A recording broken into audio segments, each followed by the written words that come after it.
Hey, today on our show, we're gonna talk about how to build wealth. It's actually pretty simple. You spend less than you make and you invest the difference. That's it. See you next week. I'm kidding. Look. Although that is important, there's a couple other steps I do wanna bring up with you about how to build wealth, and we're gonna talk about that today on Mindset with Brad Barrett. Let's go. Oh no, for real, you can go. This is real. Welcome back, everybody, to Mindset. I am Brad Barrett. This is producer Jared. Today on our show, we're gonna be talking about how to build wealth. As a financial advisor, as many of you know who watch our show, this is probably the one question that I think I could probably talk about every week. And it's probably the most common question I get. So we're gonna talk about what wealth is, what it means to each one of us, and ultimately some really key steps that I bring up with my clients that I wanna share with you is how to actually build wealth. Woo! More money! Ah! A couple notions that I've brought to a lot of my clients and through my own reading, my own experiences, and I think hopefully this hits and lays with some of you that are watching and listening to this. The first thing I wanna bring up is wealth is not what you see. Basically, if you're spending money to show people around you how much money you have, is probably the quickest way to have less money. Does that make sense? Yeah. I'm starting to think about like the thousandaires, the people that are driving BMWs and Gucci and all this, and they live in their mom's basement. Yeah, I mean that happens all the time. But it's interesting you say that. So we have this society, and this is important in our wealth building process, and it leads into our points today. We have this society that we tend to keep up with the Joneses. Everyone's heard that statement before, right? But to me, when it comes to this wealth building process, there's expectations and then there's reality. I always say this, it's like we may want to have the nice car, you may want to have the big house and show people, and that's a flex that you want to have, that's fine. But understand this, here's some stats. 78% of Americans live paycheck to paycheck. 40% of Americans can't pay a $1,400 unexpected bill. Wow. That's a crazy stat, right? Yeah, that is. 30% of Americans have a written plan or budget. That's really low, in my opinion, as a financial planner, very low. And last but not least, and this one gets me every time. We talked about this a couple weeks ago. In fact, 20% of Americans have more credit card debt amount than they do in savings. So what's interesting is things that we want, materialistic things, again, not bad per se, but they only tell half the story. The numbers I just shared with you tell the difference. Buffett always says it the best. One of the best quotes is, no one wants to get rich slowly. But let me just start off this whole video, and we're gonna get into the points here, is a wealth building process, just so you know, the right way to do it, again, this is an opinion, the right way to do it is through a slow and disciplined process. You're accumulating assets over time. Because that's a key factor here. I mean, just think Sam Walton, the guy who started Walmart, he didn't have his first $1 million till he was 44 years old. Now some might look at that as young, and not, this is just relative ages here. Ray Kroc, the founder of McDonald's, great movie, long story there, but he didn't have his first $1 million till he was 52 years old. I love this one. This is one of my favorites. Colonel Sanders. I love KFC. Love the Colonel. Honey, do you think KFC's still open? Fried chicken is absolute. Colonel Sanders didn't have his first $1 million till he was 73 years old. Wow. Building wealth takes time.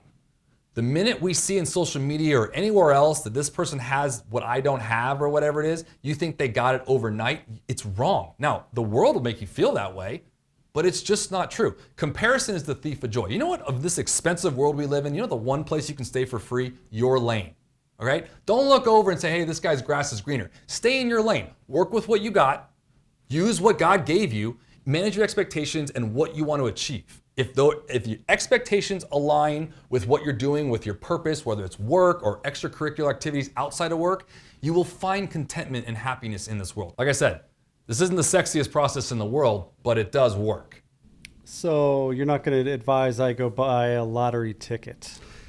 I'm not saying for you not to. I'll never tell a client what not to do or what someone not to do, but that's not exactly the way I would go about it. But I have 5 areas that I think are really important for you to start and ultimately build financial wealth. There's a lot of different types of wealth strategies out there. I do believe that, healthy is wealthy in the sense of our spirit, our body, our physiology, medically, all that is really important. But today we're talking about financial wealth, and it leads off with, not surprisingly, spend less than you make. You smart. You very smart. Pretty simple. Pretty simple stuff, but again, Simple but not easy. You would think it's simple, yeah. Yeah. But how many of us do that? This one is probably the one I bring up the most because it's like, it's so simple. And that's why I said it in the open. It's like, spend less than you make and invest the difference. Boom, done, right? Boom, done, move on. But life happens. We have things that we want to achieve in life. It's not as easy as that. Some things we can't control, right? We live in a very expensive time, relatively speaking. So there's a lot to be said to this. But if you work and use the tools that I've even laid out on our show, you can go back to a couple videos ago about the 25% rule, the 70-20-10 rule. There's a lot of really cool practices to put into place for your world to attack this number one thing. Because this is the fulcrum point. This is what leads off the next 4 I'm gonna bring up. Spending less than you make. And then ultimately, invest the difference. Number 2, know your cash flow. I put this right after number 1 simply because it's a dovetail, right?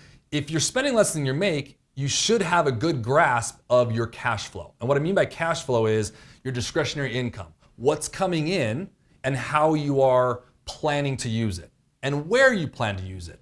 There's a saying I always use with my clients that money is like water, it'll go wherever it wants to go. So you have to section it off to make sure you want it to go to the areas you want to go to. And then it's obedient. Money can be very obedient to you. Knowing your cash flow has a lot to do with knowing your patterns, where you're spending your money. Yes, that month was wild. You had a trip planned and you had to do it, a wedding you had to attend, the dogs need to go to the vet, the tires blew out. Like there's a lot of things that can happen, but that's why I call them patterns and not specifically rigid budgets. So the flow, you literally mean where it's coming in, where it's going out. Correct. Knowing that, believe it or not, especially off number 2 is spending less than you make, is probably the entire setup for this whole thing. That's literally the biblical reference of building your house on the rock. This is the rock we're trying to build this wealth building upon. Make sense? That makes absolute sense. So those are the first 2 I want to bring up. I'm getting a little excited. The next 3 are going to be big. I'm going to sit down here for this one. So the third one I want to bring up is emergency cash. This is your short-term savings and making sure you have enough set aside for what you need to be doing in the near term. I plug this one in there simply because we have to make sure we leave room, right? This has to do with the budgeting conversation as well for those uh-ohs. The AC blew out, tires blew out, or even just things like a short term, like, hey, I'm taking a trip in a couple months, creating some spread in your overall cash flow to ultimately build this wealth. What that does to me, that's like an insurance policy when it comes to your wealth building process, right? Not the insurance policy I would say in terms of like inheritance, estate planning, or asset protection stuff. This is more like an insurance blanketed umbrella policy to make sure that the things you're doing in this wealth building journey, the bookends here between spending less than you make and investing, which I'm going to get into, this kind of makes sure that you don't blow either one of those up. Okay. You, emergency fund, not investment. This is liquid, something you can get to right away. Short-term savings. And by the way, I've said this before as well, but to me, short-term, what I mean by that, just to label it, is anything less than 2 years. That to me is a good depiction. It's kind of like, I work with some young families, right, who are looking at buying their first house. They have kind of a 2, 3, 4 year window maybe. So, they're putting money aside or they have money already built up for it as long, that's where we keep it more secure, more fixed, if you will, money markets, CDs, things like that. Liquid, right? I live by that philosophy. For me, I typically do 3 months. Yep. 3 months of cash. Is that what you recommend, or is there a time frame? From a certified financial planning board of standards, if you will, there's a 3 to 6 months of overhead is what you typically should have set aside. That tends to cover living expenses, just basically what you need to like live and breathe if something were to happen, like you lost your job or something like that. So that's number 3, emergency cash. All right. Number 4, here's where we get into the fun stuff. Invest. This is where if you're a builder at all in the real estate camp, you kind of went horizontally, you laid your pad, you got all the plans, now we're going vertical. Okay? That's kind of a good analogy. If you now will. We're on the journey. Now we're on the journey. So the best thing I would say here is invest early, invest often, and invest consistently. The thing I say often a lot is you have to understand in the wealth building process, this isn't a sexy ride. All right? This isn't the feel good all the time. This isn't gonna, this is where it separates the men from the boys, as they say. All right? Compounding interest is a beautiful thing, friends. And I'll tell you, I've talked about this before on our previous shows as well, that if you look at a 30-year life cycle, the first 15 years feel like the hardest. Because it's like you're trying. There's market volatility. You're trying. It's the latter 15 years that is super important in this journey, because that's where all the fun happens. That's where the compounding interest really takes hold. How many times people give up on the 29th year, the 30th year, when all the fun starts happening at year 30, you know what I mean? And you're like, well, Brad, that seems pretty lame, man. It's gonna take me that long. I'm like, well, yeah, that's how it works. But everyone looks at Buffett like the best investor. I just brought this up last week too. It's like, it took time. He didn't even become like a billionaire until his 60s. Now, granted, being a billionaire versus a millionaire, everyone, don't need to go for that. But the point is, it takes time. Those very notable people I mentioned earlier, it took time. This isn't a get rich quick situation. Building wealth takes time. And I'll say this, there's probably a lot of schemes, businesses, things you can do that might get you that reward faster. But we're doing more of a solid, responsible journey to wealth. Yeah. Now I want to put a bow on this for a second, but I want to ask something of everybody. I'm gonna use producer Jared here as a fun proxy. Let's have a little fun in the midway through this show. Bring it. Let's go. All right. If I were to ask you the question, would you rather have $1 million today, right now, hand you a check, back to this daydreaming philosophy, $1 million today, or a penny a day that doubles for the next 30 days? Right out the what would you say? Be honest. Honestly, I'd take the money. Most people would. Right now, give me that money. Bird in hand. I don't know what's tomorrow. Yep. Give me that money. Yep. So ultimately, that number becomes over $5 million if you chose the second option of a penny a day that doubles every day for 30 days. Okay, it becomes over $5 million. Not only is it over $5 million at the end of the 30 days, it doesn't actually get over the $1 million mark of what you would have chosen in the first option until like day 27 or 28. So think about this, for like 26, 27 days, you're like, oh, I should have taken the money. Right. Should have taken the money. You're right? Compound interest in your wealth building process is so vital and key to understanding this and knowing about it. Now imagine those 30 days, this is the last thing I'll say on this. Imagine that example of 30 days, and I were to say, imagine those in years. That's what you have to think about. Yeah. Okay? And to understand the success of those kind of things don't come until the later years. That's that first 15 versus back end 15. That's where education comes in. That's where patience comes in. That's where discipline comes in. This wealth building process is not a quick one. Can it be? Sure. Can someone get lucky? Can someone strike a chord on something? Absolutely. Don't get me wrong. Is it where I would place most of your time, energy, and value? Not my highest suggestion. You generally can't plan for a lightning strike. Yeah, it is a journey. This is a marathon, not a race. Now, going back to what you said, said invest a lot. Invest a lot, not money-wise. Invest often. Often. A lot of times, yes. Okay, well, okay.